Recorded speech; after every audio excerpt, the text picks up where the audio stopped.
This is NewHampshireCrossCountry.com, powered by Runner's Alley. We're here with the 2020 New Hampshire Runner of the Year, Aidan Cox of Coe-Brown Northwood Academy. Aidan won the Division II state championship, and he followed it up with a big-time win at the Meet of Champions, both record times of 14:58 and 15:15, I believe. Just tore up. No one's done what he's done, and it's only a sophomore. So, Aidan, what do you contribute your success to? Definitely my coaches and my teammates. You know, we have like a super good team this year, and like my cousin Luke, he's been like with me throughout all the workouts and all the races, and we've both been trying to work together and push each other. And also with my sister Addison, because we're all really competitive, so we just push each other to be better. I'd also add in the whole community around the Northwood area. I mean, you guys have done good. You bring everybody in. It's almost just like a whole community effort and how well you guys have done. So last year, without having the spring season, you guys kind of kept going on, you and Luke, and tell me a little bit about the time trials that you had put together.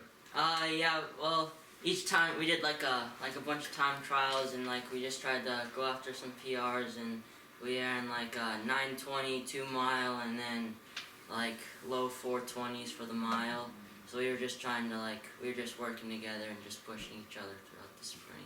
Yeah, it's kind of special having Luke there to run with. I mean, you guys trust each other. You both know what your abilities are, your strong points, your weak points, and what you two accomplished. That was just great. And no one, it looked to me, an outsider looking in, and I've known both of you guys since you were little kids, there was no jealousy factor. You guys, were just trying to push the level to the best that you could.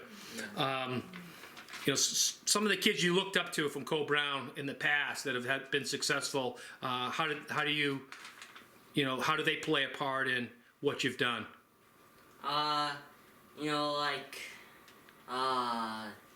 Jeremy Broussard.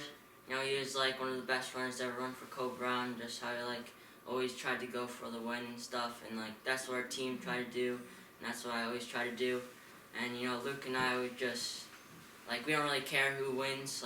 Either one of us, we just want to do what's best for the team and just run as fast as we can.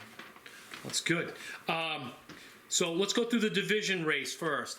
What happened there? What was your plan? Well, I was kind of surprised by the snow, but going into the race, no matter the weather, I just wanted to try to push myself and just run as hard as I can. Don't really settle. I didn't want to let anyone else in the race. But going out the first mile, Luke and I always try to work together, and then we just push each other. We just try to drop each other, and then about I think just before the mile, Luke started to fall off, and then going up the hill, sort of lost contact, and I just tried to keep going. Now, do you think Luke fell off, or did you think you laid the hammer down? Because you had probably about a 30-35 second lead. We thought something had happened to the rest of the guys. I mean, I have never seen anything like that before. I mean, you really laid the hammer down hard. Yeah, the week before, we went over and did a workout and previewed the course, and we practiced cresting the hills, so I just tried to do that. And going up the hills, I really really pushed and really crested. And so once you raced to the 2-mile. Once you knew you had the race pretty much in hand, you really can let loose there. Yeah, because once you get to 2-mile, it's all downhill. You just have those switchbacks, so I just tried to stay smooth around all the turns and just push. I didn't really know my time until I got to the field. So then I just tried to get in as fast as I could. And some of those legends that you've beaten over the years, let's just talk about the best runner ever to probably come, and that's Matt Downing. Matt Downing, John Mortimer, that's the order it should be. Yeah. But let me tell you what, you destroyed both of them. Yeah. Corey Thorne, all of their times, and I think the difference is between you and them is they may have more talent than you, but I think you can throttle up and hold it like nobody else I've ever seen, and that's a good thing. The MOC race, let's talk about that one. That was, just unreal. Thanks. Yeah, that race, I just tried to do what I was doing all year and just try to push out right from the gun and just try to take the lead and just stay there.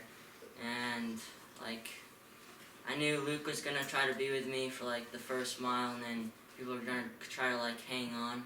I hoped I'd have people with me for the first mile or maybe like part of the last like second mile, and like Landon, he was there. I knew he was like coming on me, but I just tried to like just run my own race and then push by myself. So when you break away, do you like that feeling better and being able to relax a little bit more, just running against yourself, or do you like someone there pushing you?